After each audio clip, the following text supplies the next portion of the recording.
Muchas gracias, doctor Marcelo Fernández de Córdoba. Much- Bienvenido. Muchas gracias por Me da invitarme. gusto verlo y saludarlo. ¿Cómo está usted? Es un gusto conversar con ustedes. Muy bien. Doctor, vamos a abordar un tema que es necesario ponerlo en contexto respecto a el discurso de posesión del presidente Daniel Noboa, por un lado, ¿no? Orientado a todo un proceso de reactivación económica, en la lucha contra la corrupción, contra la delincuencia, el narcotráfico y todos estos aspectos trascendentes e importantes.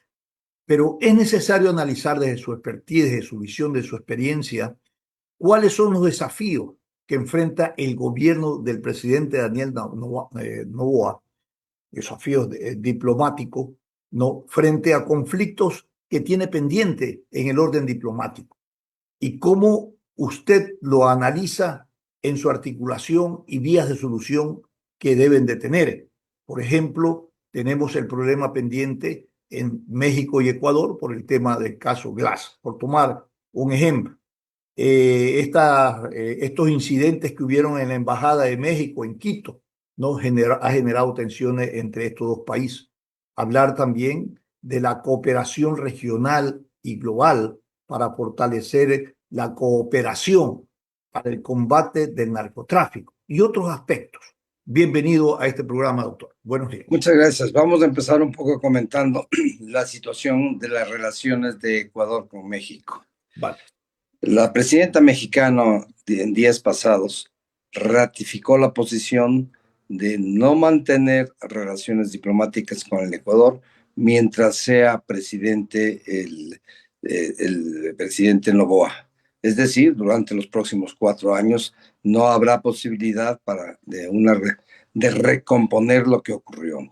Eso es, todos conocemos qué es lo que ocurrió y por qué ocurrió. La situación en la Embajada de México. México, al conceder un asilo que no procedía al ex vicepresidente Glass, estaba violando las normas del derecho de asilo que son exclusivamente para políticos, no para delincuentes comunes. Y sentenciado. El señor Glass está sentenciado, es un delincuente común, entonces por ese lado México no había respetado las normas, particularmente de la Convención de Caracas del año 62. Ahora, México interpuso a nivel de la superestructura global de la defensa de derechos, de temas de derechos humanos, temas de democracia, algunas acciones y ha habido pronunciamiento y qué incidencia esto puede tener a Bueno, favor mire, en contra. ¿qué es lo que ocurrió inmediatamente? México, con el anterior presidente, pues iniciaron un juicio ante la Corte Penal, ante la Corte Internacional de Justicia de La Haya. Ese juicio se inició, ¿no? El Ecuador, obviamente, puso sobre la mesa los argumentos por los cuales entró en la Embajada de México, precisamente para evitar que un delincuente fugue del país. Y también la situación de México frente a las normas de derecho internacional americano que solamente establecen el asilo para delitos políticos. Evidentemente que el proceso inició. No se ha sabido, no ha habido un pronunciamiento de la Corte. Han pasado ya varios meses, la Corte no se ha pronunciado todavía. ¿Qué es lo que pienso yo que ocurrirá si es que llega a pronunciarse la Corte? Es un doble llamado a México por haber violado las normas del derecho de asilo y al Ecuador por haber violado las normas de derecho internacional de la inviolabilidad de las embajadas. Si bien es cierto, la argumentación del Ecuador quizás es un poco más fuerte porque se temía que ocurra lo que ocurrió en la Embajada Argentina con la señora Duarte, que auspiciada por la Embajada Argentina pudo salir de la Embajada Argentina y salir del Ecuador y irse a refugiar en Venezuela, que creo que todavía está allí, o tal vez no sé, no sabemos exactamente, no se ha vuelto a decir nada. El Ecuador quiso evitar eso, quiso que un delincuente común vaya a la cárcel y se respeten las decisiones judiciales de la justicia ecuatoriana. Bueno, ¿Cuál es el panorama para esto? No hay, no puede haber un reinicio de relaciones si es que las dos partes no se ponen de acuerdo. Es decir, si el Ecuador y México desean reanudar sus relaciones conjuntamente. De lo contrario, se mantendrá la situación que está ahora. Esperemos a ver que la Corte Internacional de Justicia se pronuncie, si llega a pronunciarse. En estos casos la Corte se toma muy tranquilamente un tiempo que estamos viendo que ya ha pasado de esto, ha pasado casi 2 años, más de un año, ¿no? Mucho Correcto. más, ¿no? Perfecto. Entonces, y no ha habido ningún pronunciamiento. No ha habido pronunciamiento de la Entonces, Corte. eso es, También ha declarado la presidenta que no va a haber, no va a aperturar las relaciones con el Ecuador 4 años. Pero ¿cuál sería la incidencia, por ejemplo, en el orden comercial, en el orden diplomático, estas relaciones un poco fracturadas? bueno, en realidad este rato hay un rompimiento total de relaciones diplomáticas. Precisamente la embajada ecuatoriana en México está a cargo de otro país, ¿no? Las relaciones consulares parecería, no se ha dicho mayormente, pero también están rotas, es decir, hay dificultad de los ecuatorianos para ir a México y de los mexicanos para venir al Ecuador. Eso está Correcto. claro. La parte comercial, pues oficialmente también está rota, ¿no? El Ecuador, el presidente Noboa manifestó hace algunos meses de que no deseaba tener relaciones con México comerciales, y evidentemente inclusive se llegó a hablar de establecer un arancel especial para las importaciones provenientes de México.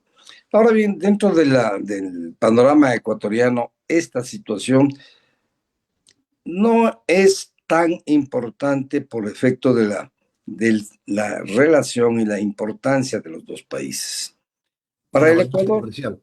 para el Ecuador, los socios principales en aspectos comerciales, que es un punto fundamental, para el Ecuador son los Estados Unidos, oscilando entre un casi 40% de nuestras exportaciones van a los Estados Unidos, Ujú. y la Unión Europea, que a raíz del acuerdo de libre comercio, que llámese como se le llame, es un acuerdo de libre comercio, se han intensificado. Bueno, tenemos relaciones también con otros países. China es muy importante, China es muy importante, el Japón es importante, Corea del Sur es importante. Es decir, tenemos un marco en el cual podemos movernos Correcto. tranquilamente y prescindir de México. Ahora, ¿cómo ve usted, doctor, eh, la política de fortalecimiento a nivel de cooperación con países vecinos, por un lado, ¿no? Y también a nivel de Europa, a nivel de Estados Unidos, en el tema de inseguridad, narcotráfico y comercio ilícito? En el Ecuador, para combatir el crimen organizado y el narcotráfico, hemos declarado una guerra interna. Hemos militarizado el país. Hemos hecho reformas al Código Penal, lo cual se le ha llamado populismo punitivo. Hemos dotado a las Fuerzas Armadas de todo lo que pueda implementarse en tecnología para este combate frontal. Pero a nivel de las relaciones internacionales, con un carácter global, por ser este fenómeno, este hecho, un problema estructural, global, ¿cómo ve usted Bueno, miren, el impulso que Ecuador podría estar dando a esta opción, ¿no? De generar una cooperación con los países que también están de alguna manera eh, involucrados? primero digamos que el Ecuador está en una guerra interna, que de eso lo ha manifestado el presidente Noboa, obviamente contra el narcotráfico, contra el lavado de dinero, contra las mafias que se dedican al crimen organizado, ¿no? Estamos en una guerra interna contra todos estos aspectos, lo cual es uno de los temas fundamentales del gobierno, el lograr que se restablezca una paz interna que sea efectiva, que usted salga a la hora que quiere, de altas horas de la noche, y pueda caminar por las ciudades ecuatorianas sin preocuparse de que le asalten, de que le vacunen, cualquier cosa. y lo peor que se puede topar es que le quiten la vida. Entonces, esta es una lucha interna que está empeñado el gobierno, es uno de los fundamentos del gobierno, ¿no? Prácticamente es uno de los problemas que a los ecuatorianos nos preocupa en la práctica nos preocupa altamente. Ahora bien, ahora bien, en el caso del narcotráfico, que es básicamente el origen de todas estas cosas, porque el Ecuador, que era una isla de paz en determinado momento, la producción de drogas en el Ecuador ya existe, pero no es tan grande como lo es en Colombia, ¿no? Empezamos luego a ser un punto de tránsito de Colombia a Ecuador y del Ecuador a todos los países del mundo. Ahora, en el caso de la droga, hay que pensar que hay dos aspectos fundamentales. El productor y el comprador. Si no existe el comprador, el productor ya no tiene aliciente. Pero en este caso, los compradores están ahí listos para enriquecerse y afectar en todos los aspectos de la vida de un país. Obviamente que al plantear estos dos aspectos de la droga, pues no, tenemos necesidad de combatirla con la ayuda externa, en primer lugar, para poder prepararnos en la lucha interna contra la droga. Pero también necesitamos una colaboración internacional. En todo eso está claro. Uno de los principales consumidores, lamentablemente, es el propio Estados Unidos. Otro de los consumidores, en gran medida, son los países europeos.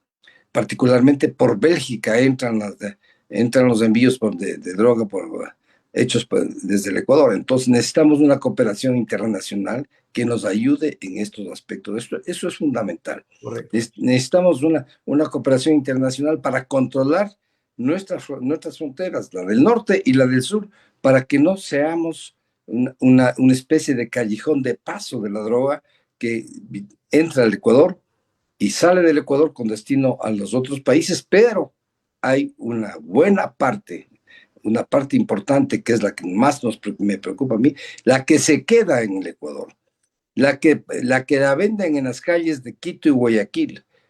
Eso es algo que realmente pues es un peligro para la juventud, básicamente, que tiene la tentación con el sobrecito de droga que le ofrecen a la salida del colegio. Correcto. Ahora, Entonces, doctor, el Ecuador está en esa línea, está propiciando y propugnando estos acuerdos con estos países. bueno, evidentemente que sí, ya varios aspectos de cooperación se han firmado con los Estados Unidos, el propio presidente Noboa lo mantiene, ¿no? Pero de hecho, para el control de la droga, porque veamos qué es lo que ocurrió en el pasado. Teníamos la denominada base de Manta, que era una base norteamericana que ayudaba a determinar y a controlar nuestra frontera para que los envíos de droga del norte pues no sean tan frecuentes ni ingresen tan fácilmente. Pero esto terminó. El gobierno del presidente Correa no renovó el contrato con la base de Manta. Y a partir de ese momento el Ecuador se convirtió en un callejón de prácticamente de libre tránsito de la droga. Yo creo que uno de los puntos fundamentales y que el gobierno se ha planteado es la presencia de algo denominado como una base militar. Yo digo algo denominado porque la base de Manta fue muy importante, pero era una base muy pequeña y de control. En el momento más álgido, el pico más alto de la base de Manta, no llegaban a 50, 60 militares norteamericanos en la presencia de base. Una base. Colombia para ese momento tenía como 8 bases militares. Claro, miren, veamos exactamente, Estados Unidos tiene esas sí son bases militares en distintos países. En Italia, donde yo fui embajador, y en Vaticano también, donde yo fui embajador, está la base de Aviano, que es una base norteamericana. Pero ahí hay miles de soldados, hay presencia militar de equipos militares fuertemente, una fuerza militar realmente que puede enfrentar a un enemigo potencial realmente dentro de un campo de batalla. Lo que teníamos nosotros se le magnificó la base militar, que esto era atentatorio contra la soberanía nacional. No, Y yo creo que primeramente hay que entender qué es la soberanía militar. La soberanía de un país es la facultad de decidir en los temas fundamentales en última instancia.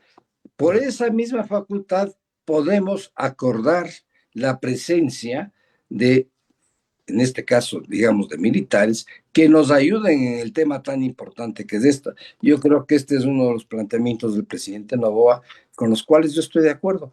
Y yo pregunto que si miramos un poco en el pasado, nosotros tuvimos la presencia de bases militares norteamericanas en Salinas Así y fue. en Galápagos durante la Segunda Guerra Mundial, ¿no? Y en un momento determinado se acabó la guerra, los norteamericanos empacaron sus cosas y se fueron, Ujú. ¿no? Es decir, Y estuvieron. dígame una cosa, uno se pregunta, yo particularmente me pregunto, ¿cómo puede prevalecer una acción en esa época del gobierno con una carga ideológica contra uno de los países mayores aliados con el Ecuador como Estados Unidos, una carga ideológica frente al imperialismo, que propusieron desaparecer la base, ¿no es cierto? Con un discurso de intromisión o de perder soberanía Bueno, y que el imperio iba a estar presente y a predominar en la vida económica, social y política del país. ¿Cómo se puede evitar eso? fue un discurso mentiroso, engañoso, que confundieron a la opinión pública nacional y en determinado momento, pues las consecuencias del retiro de los norteamericanos de Manta están a la vista y todavía seguimos padeciendo de ese retiro por la falta absoluta de control en nuestras fronteras. Eso está bien claro. Y tan es un acto soberano que se había pactado la presencia de la llamada base de Manta por 10 años. Y los norteamericanos, del momento que se cumplieron los 10 años, inclusive unos meses antes le dijeron al Ecuador, no quieren renovar, nos vamos, y se fueron. Bueno, Y se fueron. y ahí tenemos las consecuencias, ¿no? Las consecuencias tenemos ahí, ¿no?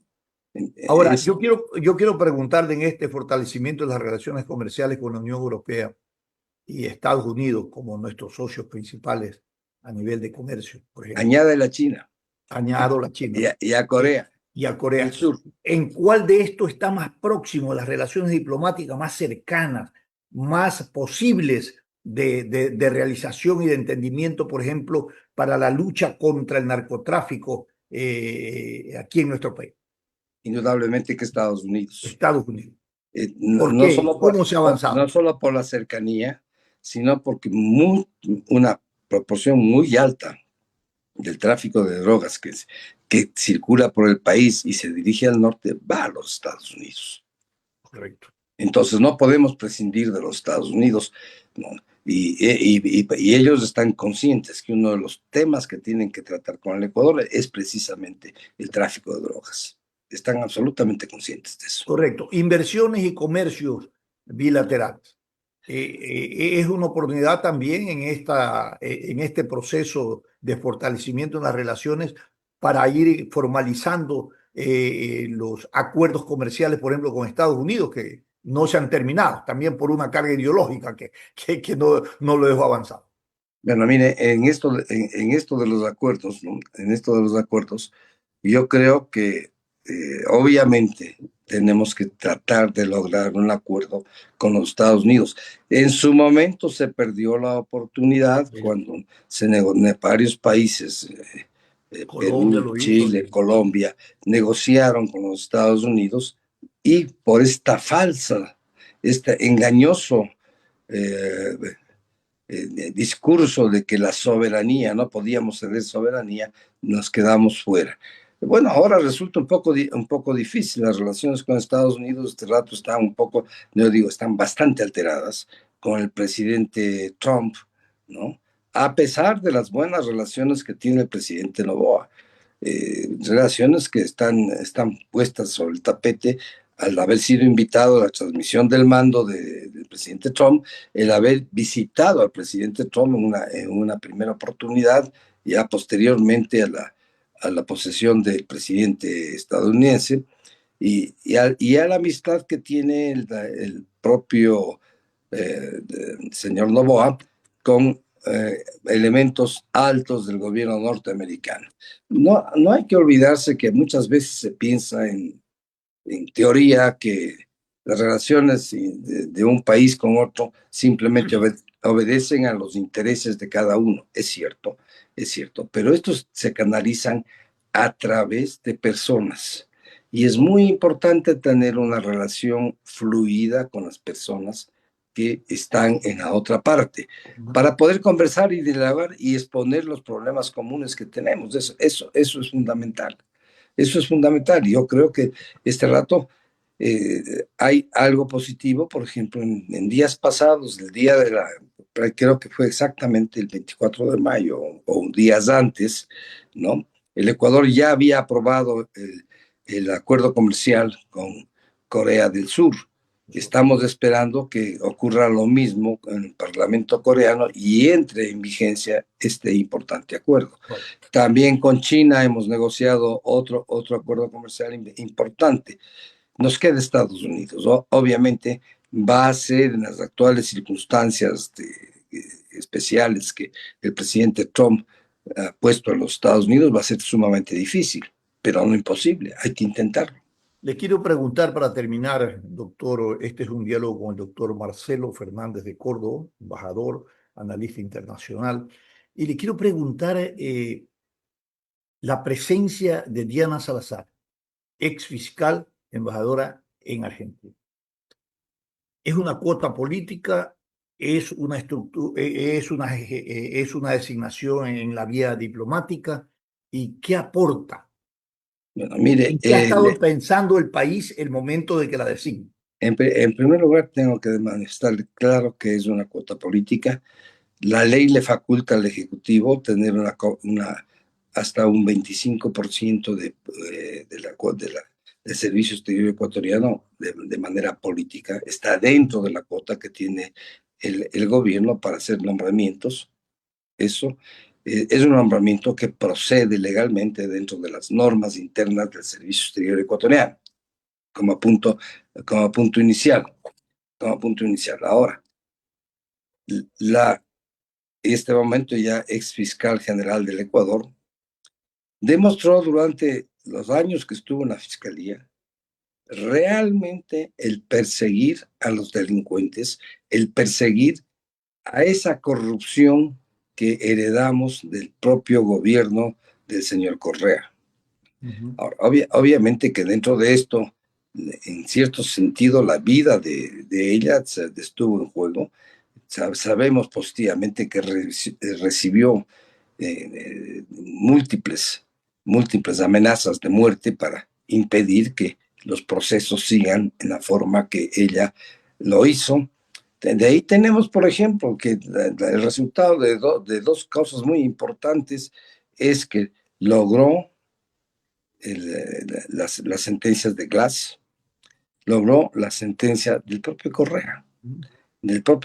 Que Correa está en este momento prófugo del Ecuador porque está sentenciado por corrupción ante nuestro tribunal. Yo creo que es una situación de reconocimiento del país hacia alguien que realmente se jugó, en ciertos sentidos, inclusive su propia vida y la de su familia, ¿no? Entonces, yo creo que eso es fundamental, que en el país se reconozcan las acciones de ecuatorianos, cosa que no lo hacemos normalmente.